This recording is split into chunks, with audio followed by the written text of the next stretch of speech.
Right, it's time to offend the Italians with the best pasta dish in existence, which to be fair is actually quite authentic, so I don't think they'll be too offended. But so you're going to need sausages, Italian being best, but if you live in the UK or somewhere those are difficult to find, I like a Cumberland sausage because they're quite firm. And then we're going to do like a broccoli sausage kind of, I don't actually know what the word for it is, but we've got butter, pasta water, etc, etc, and it's like a sauce, but it's created with the pasta water and cheese and no extras, so you don't need any cream or anything like that, and it is honestly banging. Pasta choice, you want kind of like a shape like this. We got casserecce, I'm butchering the pronunciation, or orecchiette, that's what we're going to say, so it's those two options basically. No, what am I saying? It's not those two options. Realistically, it's any pasta. I honestly don't care. You are the master of your own pasta, as Chef John would say. Okay, so you're gonna need a big pan, which I have in here somewhere. Big pan.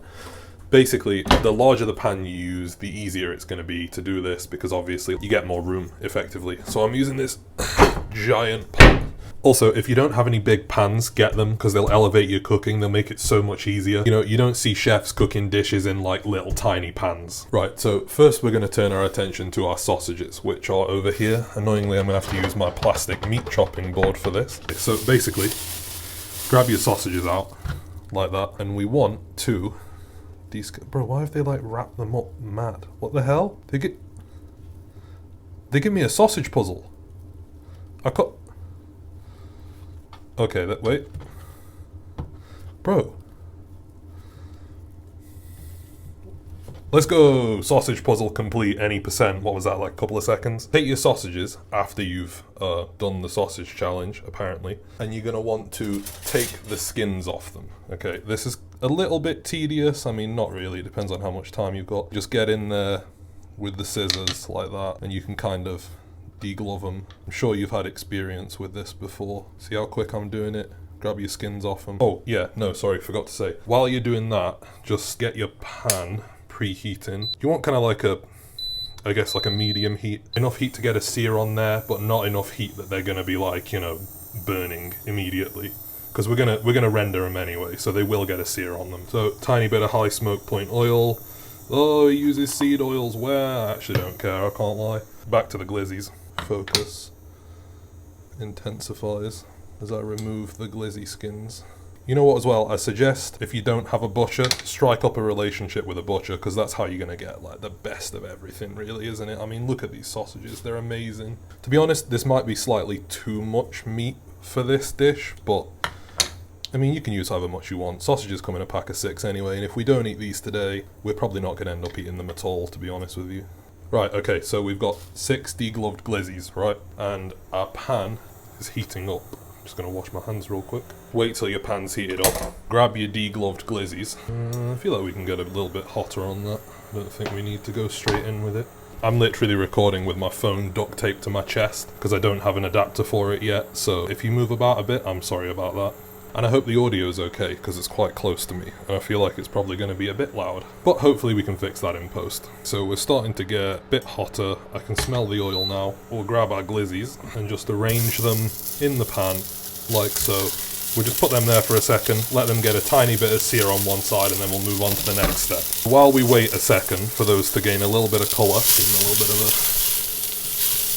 a jiggle. While we wait for a second for those to gain a little bit of colour, we're going to turn our attention to the broccoli. So broccoli next. I'm sure everyone has butchered a broccoli before. I'm obviously not going to go in depth on that. My broccoli method is to go in, cut them all off, because you might be a broccoli stem enjoyer. I am not a broccoli stem enjoyer. So we'll just cut through all of those like that. Get rid of that, and then you kind of want these to be relatively small, because it's going to be quite hard to eat a large chunk of broccoli in the middle of a pasta dish. You know what, while that happens, we're going to turn our attention back to the sausages for a second, which should be picking up a little bit of colour. So you're going to want to go in, right? Oops, my thing's turned off. You're going to want to go in and give them a bit of a mash. Mash them up like this. You basically want to turn this into ground beef. Well, not ground beef, ground pork, because it's sausage meat. Just give it a bit of a mash. If you've got one of those meat mashing thingies, you'd be winning here, but I do not, so we're going to do it this way instead.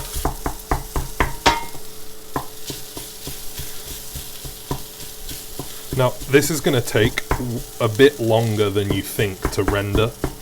I.e., like, you're not just going to be able to get a tiny bit of colour on it. We want it to really start browning, because that's how you're going to develop a lot of flavour in the dish. We are also going to add a little bit of white wine and water to this and boil it. So you don't want it too small, because you'll end up with like a sausage paste, basically. I'm going to turn that back up a tiny bit. Sausage is crumbed. What I like to do is add a little bit of salt to that. I wouldn't normally do this when I'm rendering something, but adding that little bit of salt kind of draws some of the moisture out of it and makes it a little bit more like an Italian sausage, which I find is quite a dry sausage and also incredibly salty, so you want to make sure that this is salty enough.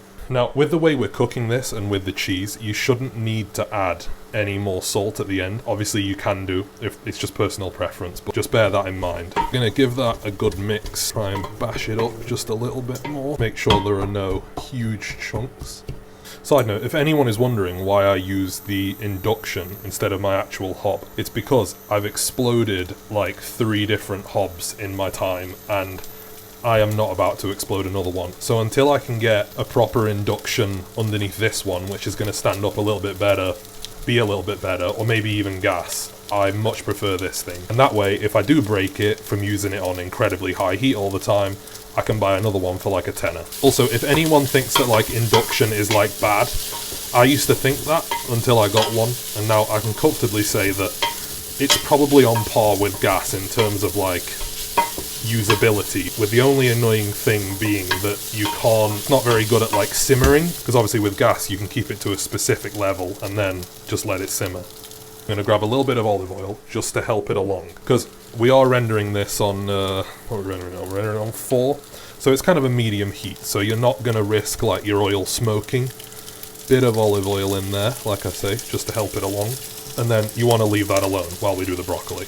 Right, okay, back to that. We are ripping it up into chunks. You want them to be kind of like, imagine you're going to get a mouthful of pasta and a mouthful of broccoli. That's the kind of the level that we're imagining here. So just, you know, go at it. It's kind of, some of it's going to disintegrate anyway, so don't be too specific with your broccoli chunk sizes. If you want to like cut some up, you can do that as well. It's just not that deep. This is what people say about like cooking. You think that like I'm a bit annoying because my shorts videos are so like polarizing, but at the end of the day, I'm just kind of here to tell people, as long as you're striving to make your food as nice as it possibly can be, there's nothing else that really matters. And also, if you don't like my methods, you don't have to do them, honestly. I mean, I hope your food isn't terrible, but if it's fine, you do you, you know? I'm certainly not going to come into your kitchen and tell you that you're doing it wrong. I'll come into your shorts feed and tell you you're doing it wrong, though. Rip that up. Okay, now, we need to wash this. Thankfully, it's not a mushroom, so the mushroom washing losers aren't going to start beefing me. You can wash mushrooms, by the way. It's actually a myth that you can't. Alton Brown did a video on it. Have a quick check on this. Oh, I'm going to have to extract you for a second. You can see it's not really sticking, but we're getting a few crispy bits. We want kind of like an even ratio of like 50% crispy bits to 50% not crispy bits, because we still want a little bit of it to be meat and to cook down, you know? Just know, like, when you're cooking meat, flavor is not a race. What we're doing here is we're developing layers. This is layer 1. We've got the salt in there, we've got the meat in there, and that's going to form the base of the whole dish. So if you skip this step, I promise you it's not going to come out the same. Broccoli, take it over to the sink, colander, tap, running water. Sometimes, and this is probably going to be disgusting, I don't even wash my veg, simply because I'm lazy, and if I eat bugs, so be it, and if I eat pesticides, well, there's a credit card sized amount of plastic in my ball sack anyway, so I don't think a few pesticides is going to do much to me at this point. Sorry, I'm also giving you a bit of a jiggle. Back to the sausage meat. You can see that it is getting a bit of colour. We're not quite there yet. A few crunchy bits, a few non-crunchy bits. I'm going to grab a piece. Oh yeah. Honestly, the Cumberland sausage, it has the perfect texture to mimic an Italian sausage. Perfect. Once again, still mashing up any big bits. Okay, perfect. You've got a couple of seconds here. You've bought yourself some time. Right, so like I mentioned, we need some Italian herbs of some description, which to be honest is probably just going to be, we got this Italian seasoning, and I'm going to add a little bit of fennel. Perfect, there we go. Fennel seeds. We kind of want these to like imbibe the meat a little bit, so we're going to add them now and kind of let them bloom. Just maybe like a tablespoon of that, and then with the fennel, I like to, not too much because it's quite potent, I like to put it in my hand like this and then give it a tiny bit of a grind just to break up some of those seeds. Again, not that important. And then just between my hands into the thing, the pan, that's the one. And then give that a bit of a stir, and immediately, oh yeah, it smells like Italy, fair point. Back to this again, we are getting some colour on there. Make sure you scrape the bottom of the pan.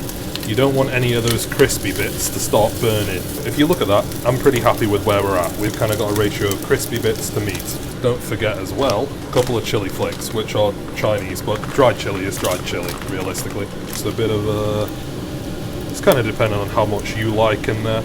You can omit it if you want, but I find it helps to cut through what is otherwise quite rich. Give that a stir once again, let it bloom. Make sure you're kind of getting up all the crispy bits on the pan. We don't want any crispy bits left behind, okay? I wish I could show you, I can actually. Just look at that. Delicious, lovely base for the sauce. You want some garlic, and everybody's going to hate me here because I actually don't have any fresh garlic at the minute, but I do have frozen garlic, which, to be honest, it's enough. It just doesn't matter. I challenge any chef. Well, maybe not any chef, because I'd probably get smoked. I challenge any normal person to taste a dish with frozen garlic and without frozen garlic and be like, oh, that's the real garlic. Unless it's fresh, obviously fresh garlic, if you're not cooking it, if it's going in a sauce or something like that, it is better. Throw that in, get it up against the heat. We'll entomb him to help him melt a little bit faster. See what that garlic's doing. Oh, she's coming along nicely. Oh, this smells absolutely banging. I wish you could smell this through the phone, honestly. Okay, and then we want chicken stock, which, for me, I am just going to go with a chicken stock cube, naturally. If you have fresh chicken stock, please go for that. So while that garlic does, we're going to grab the kettle. Also, if you don't like the taste of fennel, you can omit that. Honestly, it's fine. But I feel like you're probably better off like desensitizing yourself and just trying to get to like it, Every time you don't like something, unless, of course, you're allergic to it, try it in new forms. Try it again, try it again, try it again. And I promise you, there aren't many things in this world where, like, if you don't stop trying them, you will eventually start liking them. Except for maybe oysters, which, that's my one thing, man. I can't do oysters. They're not it. Once you're happy with where your garlic is, we want a little bit of white wine, which in my household is Pinot Grigio, using the Christmas wine that people that hate me buy for me. We're going to want to turn that up again. Now, when we're not really deglazing, we're just adding wine.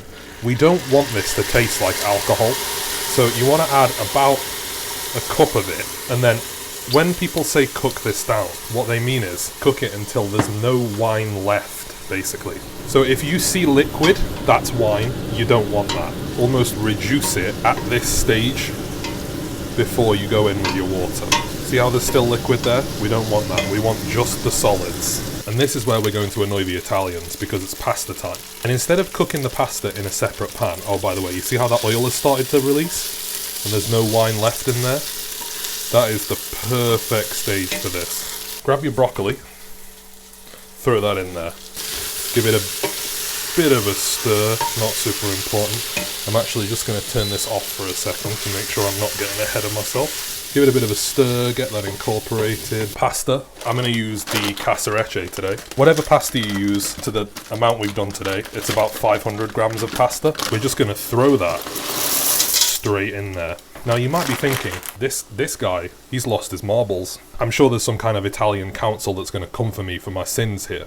But hear me out right. If you were to cook this, you would add the pasta in and a little bit of the water.